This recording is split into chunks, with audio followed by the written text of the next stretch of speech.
కథావాణికి స్వాగతం. కథావాణి శ్రోతలందరికీ చెప్పాలని వందికి స్వాగతం. అరిషడ్వర్గాలలోని కామ క్రోధ లోభాల గురించి మన చెప్పాలని వందిలో ఆల్రెడీ మనం చెప్పుకున్నాం కదండి. ఈరోజు ఆ షడ్గుణాలలో 4వది అయిన మోహం గురించి చెప్పుకుందాం. ఇది చాలా జాగ్రత్తగా కీన్గా వినాల్సిన టాపిక్ అండి. ఎందుకంటే మోహం అన్న మాటను మనం ఇతిహాసాలు కావ్యాలలో సందర్భానుసారం వస్తే విన్నాం, కానీ మన దైనందిన జీవితంలో ఎక్కువగా ఉపయోగించే పదం కాదు ఇది. పైగా కొంచెం లోతుకు దిగి విశ్లేషణాత్మకంగా ఆలోచిస్తూ అర్థం చేసుకోవాల్సిన మాట. ఇక విషయానికి వస్తే, మోహం అన్న గుణాన్ని అరిషడ్వర్గాలలో మన గురుతుల్యురైన పండితులు చేర్చారంటేనే అర్థం ఇది మనిషిలో ఉండకూడని గుణం అని. ఉండకూడని గుణం ఏది ఉన్నా అది లోపల దాగున్న శత్రువై మనిషి జీవితాన్ని పెడదారి పట్టిస్తుంది, అతని నాశనానికి కారణమవుతుంది. కనుక ఆ దిశగా మనం మాట్లాడుకుందాం. మోహం అంటే అర్థం ఏమిటంటే, దేన్ని మోహం అని అంటారంటే, అందుబాటులో లేని దానిని అనుభవించాలన్న కోరికనే మోహం అంటారు. దేన్ని అనుభవించకూడదో దాన్ని అనుభవించాలని కోరుకోవటం కూడా మోహమే. మోహం అంటే అల్పాయుష్షు కలిగిన కోరిక అన్న మరో నిర్వచనం కూడా ఉంది. మోహానికే తమకం అన్న పేరు కూడా ఉంది.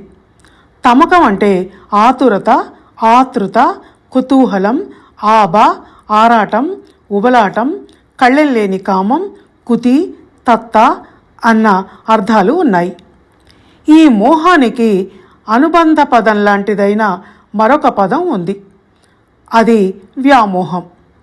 దీనికి నిర్వచనం నేను అనుకుంటున్నది ఏమిటంటే, మోహం అంటే అందుబాటులో లేనిదాన్ని, హక్కు లేనిదాన్ని కావాలని కోరుకోవటం అయితే, వ్యామోహం అంటే అలాంటి కోరిక లేక కాంక్ష తీవ్రతరమై అదొక అలవాటుగా మారి అదో రకం పిచ్చిగా మారిపోయి చివరికి వ్యసనంగా మారిపోవటం. ఒకసారి చేస్తే తప్పు, అదే తప్పును పదే పదే చేస్తే అది వ్యసనంగా మారుతుంది. ఎప్పుడు అదే కోరిక, అదే ఆలోచన, అది లేకుంటే ఉండలేని పరిస్థితి వచ్చినప్పుడు అది వ్యామోహంగా మారుతుంది. ప్రేమ వేరు, వ్యామోహం వేరు. దీనికి సంబంధించిన ఆసక్తికరమైన ఒక కథను నేను మీకు తర్వాత చెప్తాను. ప్రేమ ఉండాలి, కానీ వ్యామోహం ఉండకూడదు. అలాగే కోరికలు ఉండటం తప్పు కాదు, కానీ మోహాలు ఉండకూడదు. ఈ రెండింటి మధ్య ఉన్న తేడాను జాగ్రత్తగా మనం గమనించాలి. అలా గమనిస్తేనే అది మనకు అర్థమవుతుంది. లేకుంటే తప్పుడు వ్యాఖ్యానాలు నేను చెప్పినట్టు మీరు విన్నట్టు అవుతుంది. తల్లిదండ్రుల మీద, భార్య మీద, పిల్లల మీద ప్రేమ ఉండాలి, కానీ అది కూడా మళ్ళీ అతిగా ఉండకూడదు. డబ్బు కావాలన్న కోరిక ఉండొచ్చు, అందులో తప్పేమీ లేదు, కానీ డబ్బు యావ, పిచ్చి, మోహం ఉండకూడదు. ఏ విషయంలోనైనా మనిషిలో మోహం ఎప్పుడైతే వచ్చి చేరుతుందో అది నా, నీ అన్న తేడాలను గుర్తించదు, లక్ష్య పెట్టదు. అది ఎవరి సొత్తైనా సరే, దాన్ని పొందే అర్హత నాకు లేకపోయినా సరే, అది నాకు కావాలి అన్న విపరీతపు ఆలోచన ధోరణిని మనసులో ప్రవేశింపచేసి దానికోసం, ఆ కోరికను తీర్చుకోవడం కోసం చెడు వ్యసనానికి, చెడు ప్రవర్తనకు, దుర్మార్గపు పనులకు మనిషిని ప్రేరేపిస్తుంది. దానికోసం బలప్రయోగానికి సైతం మనిషిని సిద్ధపరుస్తుంది. అన్యాయాలు, అక్రమాలు, అత్యాచారాలు చేసేలా చేస్తుంది. అందుకే మనిషికి మోహం ఉండకూడదు. అది అంతఃశత్రువు, అదొక దుర్గుణం. అతనికి తెలియకుండానే అతన్ని అధపాతాళానికి తొక్కేసే ప్రమాదకారి. కనుకనే మన పెద్దలు దాన్ని అరిషడ్వర్గాలలో 4వదిగా చేర్చారు. ఒక విషయాన్ని చెప్తే మీరు ఆశ్చర్యపోతారు. అదేమిటంటే కోరిక, ప్రేమ ఇవే కాదు, భక్తి కూడా ఉండాల్సిన మోతాదులో, పద్ధతిలో ఉండకపోతే అది కూడా మోహంగా, వ్యామోహంగా మారిపోతుంది. దేవుణ్ణి పూజించవచ్చు, ఆరాధించవచ్చు, తండ్రిగానో, గురువుగానో, ప్రభువుగానో, మిత్రుడిగానో భావించి గౌరవించటమో, ప్రేమించటమో చేయవచ్చు.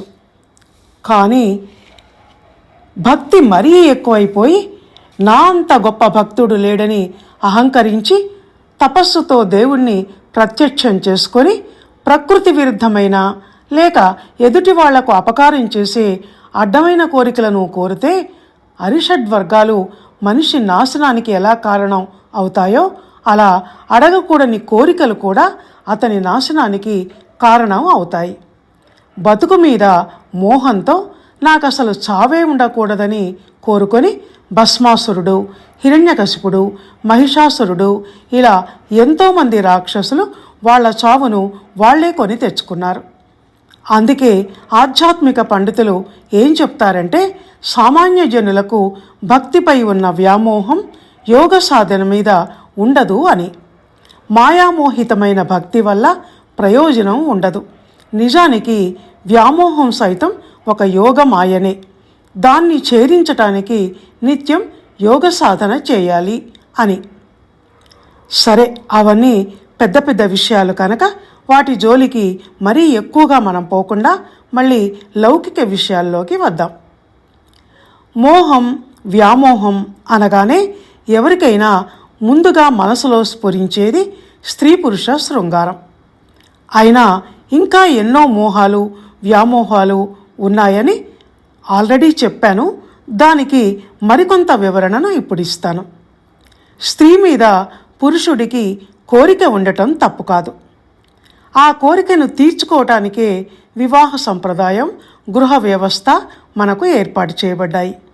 దానితో తృప్తి పడకుండా పరాయి స్త్రీ మీద వ్యామోహంతో నష్టాలను, కష్టాలను కొని తెచ్చుకున్న వాళ్ళ కథలు మన పురాణాల్లో ఎన్నో ఉన్నాయి.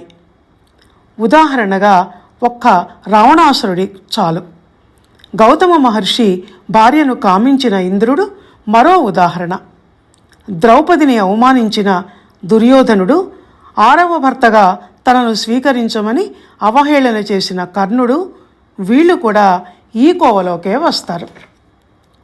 అలాగే డబ్బు మీది మోహం. ధర్మబద్ధంగా ఎంతైనా సంపాదించుకొని అనుభవించు, అంతేగాని పరుల సొమ్ముకు ఆశపడటం, అన్యాయాలు, అక్రమాలు చేసైనా సరే డబ్బును ఇతరుల నుండి దోచుకోవాలని చూడటం, అస్తమానం దాని మీదే యావతో ఉండటం, మోహం, వ్యామోహం పెంచుకోవటం, ఇవన్నీ అనర్థాలకు దారితీస్తాయి. మాయాజూదంలో పాండవులను కౌరవులు అలాగే మోసం చేసి వాళ్ళ రాజ్యాన్ని కూడా వీళ్ళే లాగేసుకున్నారు. నలమహారాజు కథ కూడా అదే. ఇలా ఎన్నో మోహాలు. ఏదైనా అతి పనికిరాదు. మోతాదు మించితే ఏదైనా అపకారం చేస్తుంది.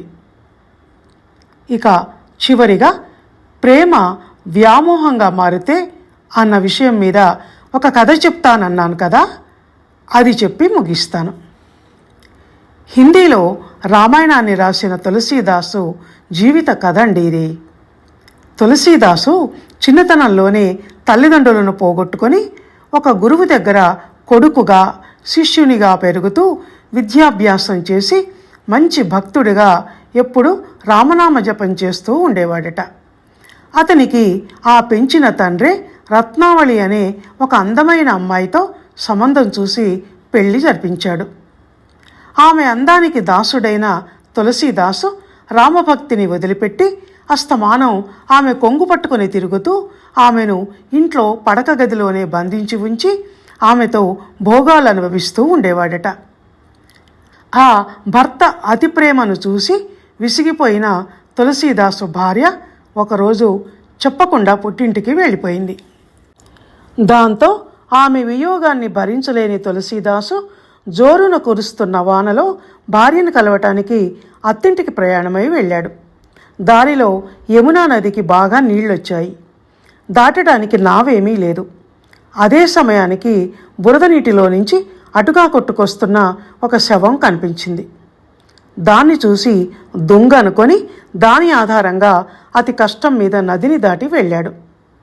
మామగారింటికి వెళితే అక్కడ పెద్ద కోటగోడ, లోపలికి వెళ్ళడానికి వీలు లేదు. ఎలా వెళ్ళాలా అని చూస్తుంటే గోడ మీద నుంచి ఒక పెద్ద కొండ చిలువ పైనుంచి కిందికి వెళ్ళాడుతుంటే దాన్ని చూసి తాడనుకొని దాన్ని పట్టుకొని ఎగబాకుతూ గోడ మీదికి ఎక్కాడు. తర్వాత భార్య గదిలోకి వెళ్ళాడు. భర్తను ఆ స్థితిలో చూసిన ఆమె ఆశ్చర్యపోయింది. కామాతురాణం నా భయం నా లజ్జ అని మనసులో అనుకుంది, ఆయన ఎలా వచ్చాడో తెలుసుకొని. ఆ తర్వాత భర్తతో, నా మీద మీకు ఎందుకింత వ్యామోహం? ఇంత అతి పనికిరాదు. ఈ శరీరం ఒక తోలు తిత్తి, అశాశ్వతమైనది. భక్తి శాశ్వతమైనది.